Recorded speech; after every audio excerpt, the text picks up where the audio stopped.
Hey guys, what's up? It's time for another episode of From the Crow's Mouth, a video podcast hosted by yours truly, as usual. Mitch coming here, lead singer, songwriter, guitar player, etc. for the band Stone Cold Crows. And today I want to talk to you a little bit about songwriting, Stone Cold Crow style. Some of you have asked, how do you write songs? And the answer is surprisingly not that simple, because it's not like I sit down and write songs the same way for every project. And going over listening to some other bands, Metallica recently just launched a podcast celebrating the 30th anniversary of the Black Album.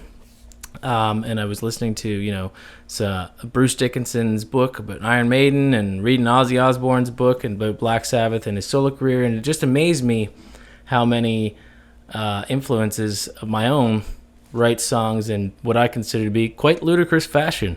So I want to talk to you about how we do it in Stone Cold Crows. And actually, Bryce and I in Creekwater used to write songs completely different. So it is an interesting part of the artist's lifestyle. But for the sound that we have going, we do have a very specific way we do things. And I'm going to talk to you about it today and walk you through it, because songwriting, as you might guess, pretty big part of being a musician. But before that, we're going to continue February with bourbon, and today we're going to switch it up, though. It's going to be rye whiskey, and look at this, Black Manhattan. I love Manhattans. I've always wanted to try one, and I started drinking them a couple months ago, and man, they're fantastic. So I'm going to show you how to make this variation on the classic, the Black Manhattan, and then we're going to talk about songwriting. So let's do that.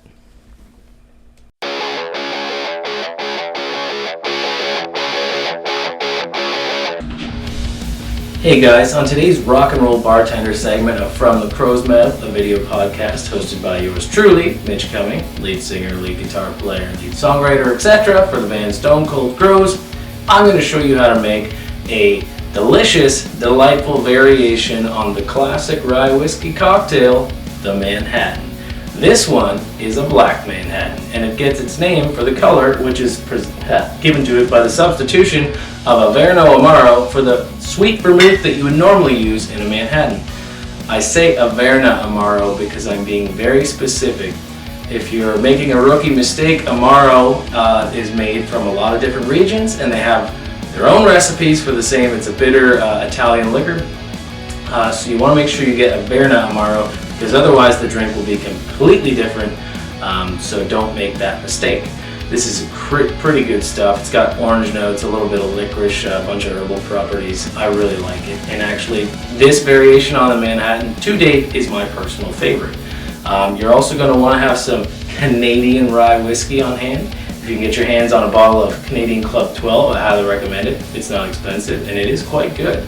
And I say Canadian because when the Manhattan became quite prominent in culture as a drink, it was prohibition going on in the United States, and so a lot of the whiskey that was made in Canada, it ended up in the States being smuggled by gangsters because they couldn't make it in the States. So if you want to be a traditionalist, get yourself some Canadian stuff. Otherwise, you're just going to need some bitters, the classic Angostura bitters. Every time you hear bitters, almost always that's what they're referring to, but make sure you have some of those. Orange bitters, and otherwise you just want to have a proper glass. I'm using a Nick and Nora. You can use a martini glass, just something that's only going to hold a little bit of liquid. You're going to need a mixing glass or a shaker with ice. You're not going to be shaking, but you will be straining and stirring with ice, so you need to have that. Otherwise, get yourself some brandied cherries. Now, you don't need the garnish, but I actually like the syrup dripping into the drink a bit. It adds a little extra flavor. So that's pretty much it. It's really simple, and it's really good. And what more can I say? Let's make one and find out for yourself. So, you're going to need 2 parts, in this case 2 ounces, of whiskey, rye whiskey. Got this little measuring tool here.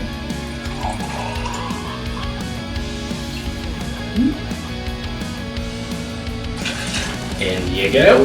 And you're going to do 1 part Amaro. Now, if you like your Manhattans, make sure you check out our website, www.stonecoldcrows.com, because this week, with the addition of this cocktail, I'm actually adding a whole bunch of different takes on the Manhattan. You can find out how to make a perfect Manhattan, dry Manhattan, classic Manhattan, whatever. So check it out. Try them all and find out which one you like the most. This is my personal favorite. Just the smell of that. Very good, very good. Okay, so that's it. That's all the liquid you're gonna need. It's a 3-ounce drink. Remember, 2 ounces of rye, 1 ounce of Averna Amaro, and you're gonna just wanna dash of orange bitters and a dash of classic. I add a little bit extra because I like bitters, but traditionally it's just 1 and 1. Then, until we stir, you just wanna make sure it's nice and chilled. And if you're using a metal tin like this, once you feel it really get cold, you'll know it's been stirred well enough. Now, stirring over shaking is important, because what happens when you shake a drink versus stir it is you actually break the ice up into little chunks, and it dilutes the flavor of the drink, versus stirring, which does not. So we take our strainer. You can see, look at that color. That is a dark, dark Manhattan. And using this glass, it should just fill pretty much right to the top. You can see, makes it look nice. And we will get ourselves a brandied cherry. See that syrup? It is sticky, so just make sure you've got something to wipe your hands with when you're done. 1 brandied cherry, and let that syrup just dip into the glass. And voila! Simple, classy, delicious, the Black Manhattan. Try one out. Trust me, guys, if you like whiskey cocktails, this is a classic for a reason, the Manhattan. And this is my favorite variation. It's fantastic. Every time. So, cheers, and we'll see you on the music part of the podcast.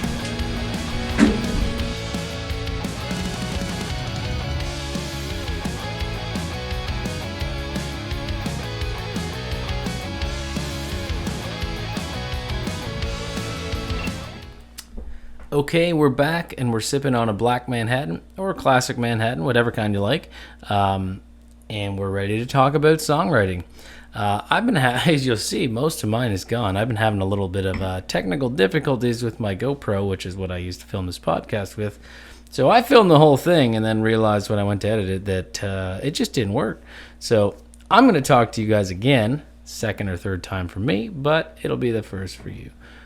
But I digress. Let us talk about the Stone Cold Crows style of songwriting.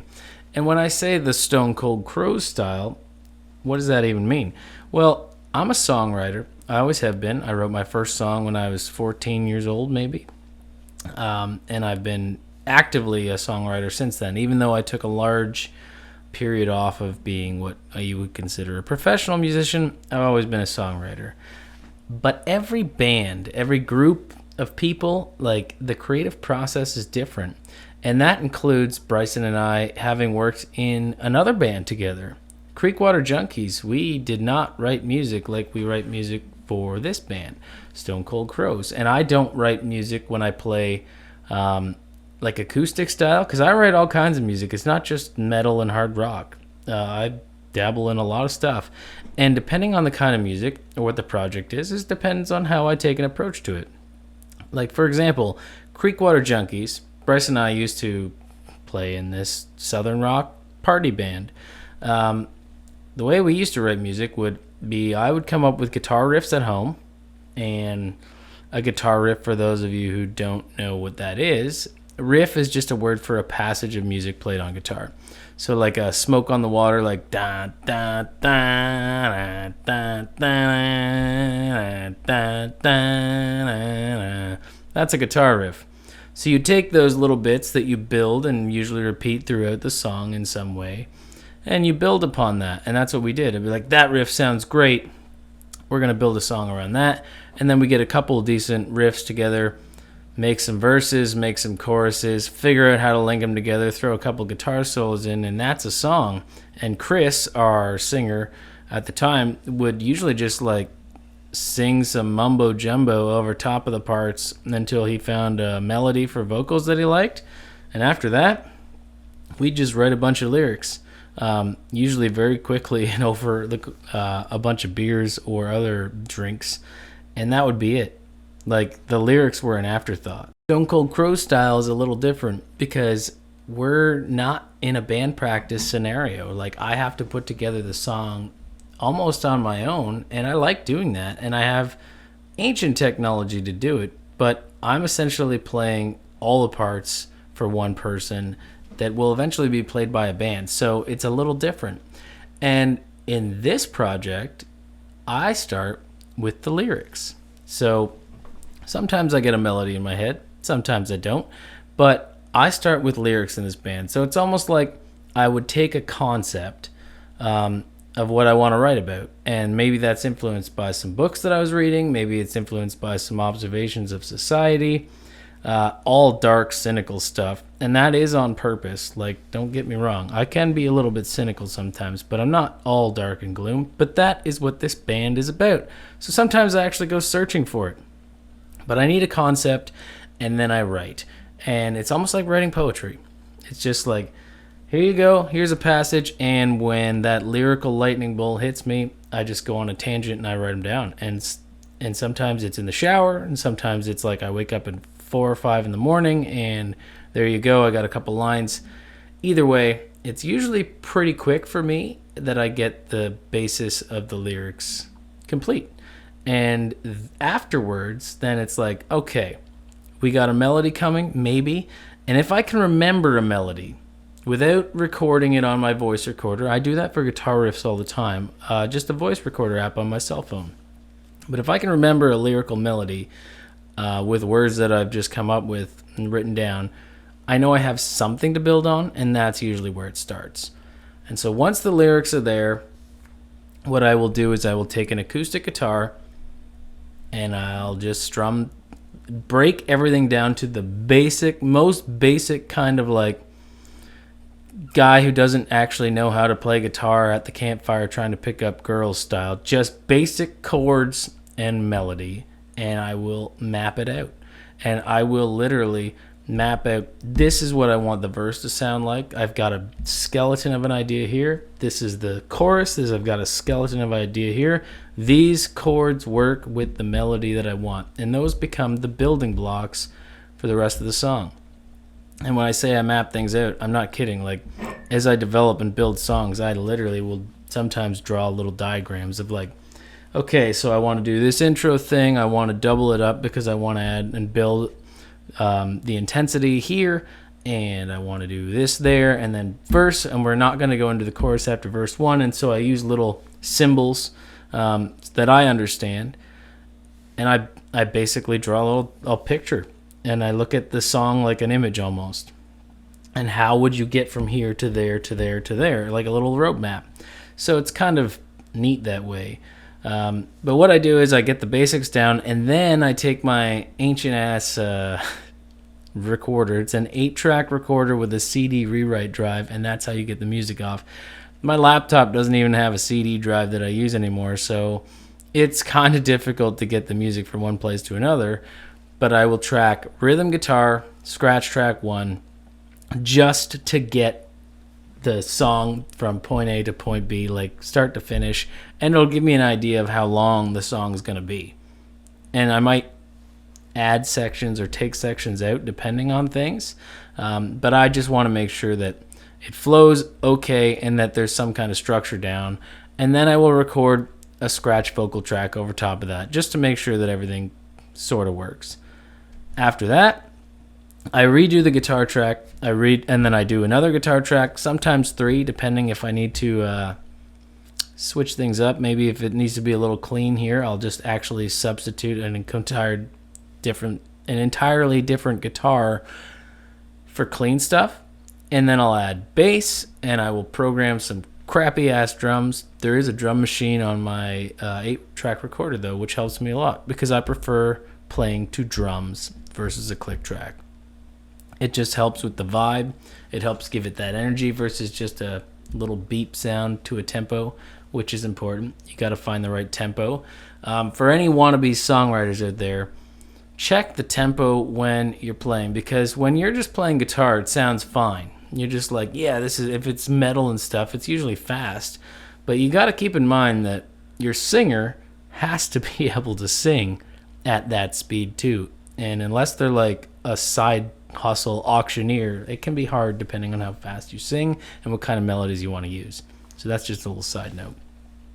But what I do is I start building the song and then map it out, and I purposely leave room in this band. When you're writing for one part that you expect to play on stage, for example, if you got 4 guys in a band and they're all writing their own parts, usually, in my personal experience, everyone wants to play something half interesting because they're going to be playing it and they don't want to be bored. As a musician, you don't want to be bored.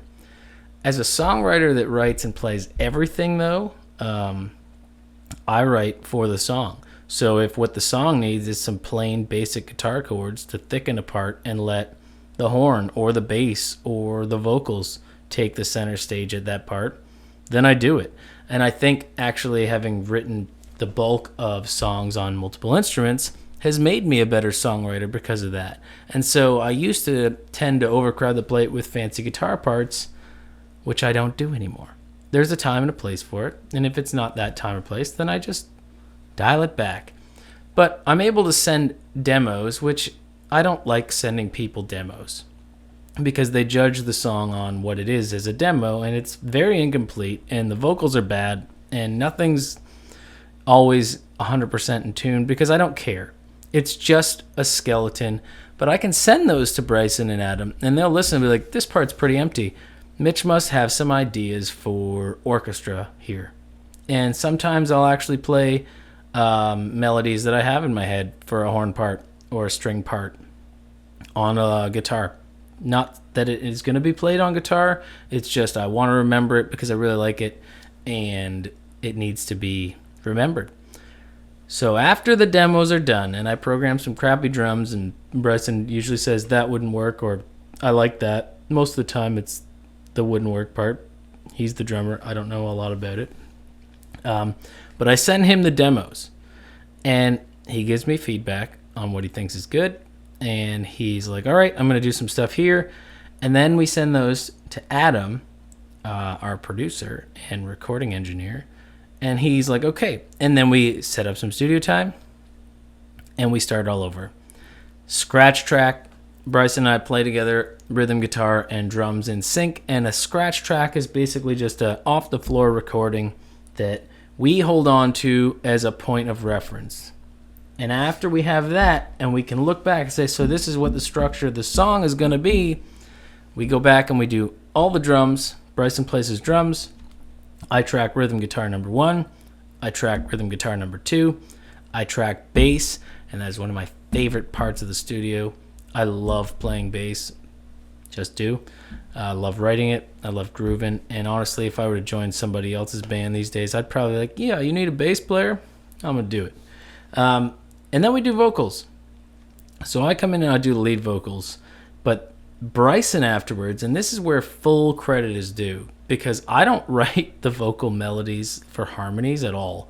Bryson will listen to the demos that I send him, maybe on his commute to work or whatever, and then he comes in, he's just like, I got ideas for this part. And then he goes into the studio and this magic just comes out of this guy, and he writes all the vocal harmonies. Sometimes we tweak it a little bit, like Adam and I can hear him, doing something. We're like, well, what if you tried this note, or what if you tried that note? But for the most part, he does that. And then we get to the fun stuff. And the fun stuff is the orchestra.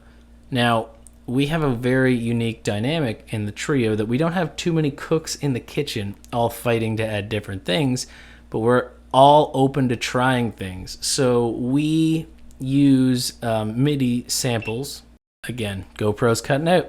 So we use MIDI samples, and I say MIDI samples, but what it is essentially pre-recorded orchestra musicians. They articulate every note and however possible, and then we have the ability to substitute them in and link them together. So we have this huge library of sounds that you would never have had before because, well, technology is amazing these days. And so rather than spend all the money to hire an orchestra, we are able to just play with a huge library of sounds, and that's what we do. So we're like, okay, this part's soft, let's add some strings, so flute or choir or whatever, and we'll do it, and we'll say, you know what, that might be a little much, or maybe that instrument, instead of being up in the higher register, and I say higher registers in like the light airy notes, we'd be like, okay, well, what if we drop that from a violin to a cello and put it in the lower register, because the higher register seems a little crowded there. We can do that, and it's amazing that you can just move things around and change that instrument to a different instrument. And yeah, you might have to change it, be like, well, obviously a horn can't do something that a violin can, but if you have the basic notation, you can move it around. And so we do that, and we fill the song out accordingly. And we all have different strengths in that area. Like Bryson used to play in an orchestra. Like he's got all sorts of weird percussion things that I would never think to put in, timpanis or whatever. And transition periods, we'll play it back and be like, that seems a little flat, seems a little rigid. Let's add something, maybe a chime, maybe we need something. We can bleed one part into another. And I have no formal music training, but I listen to a lot of music, and I will usually sing the parts that I want done, and we just find the right instrument to find that voice. And then Adam has the experience. He has that recording engineer's ear, and he just is able to be like, I think we should do this, and boom, puts it in. And it's just a really good working dynamic. But that's pretty much what I can say. I've described as best as I can how a Stone Cold Crows song gets written and done. Usually the skeleton of the song is done very, very quickly, and then we just refine, and it's ready to go. And you know what? I love that I'm talking about our songwriting right now, because if you're watching this, well, stay tuned, because on this Friday, we got something new for you to check out, at least something to whet your appetite for new music. So I hope you do. Check out our website as well for more drink recipes. We are really excited where this year is going to go for us. And as always, guys, dare to be different, create cool shit, and we will see you next week. Cheers.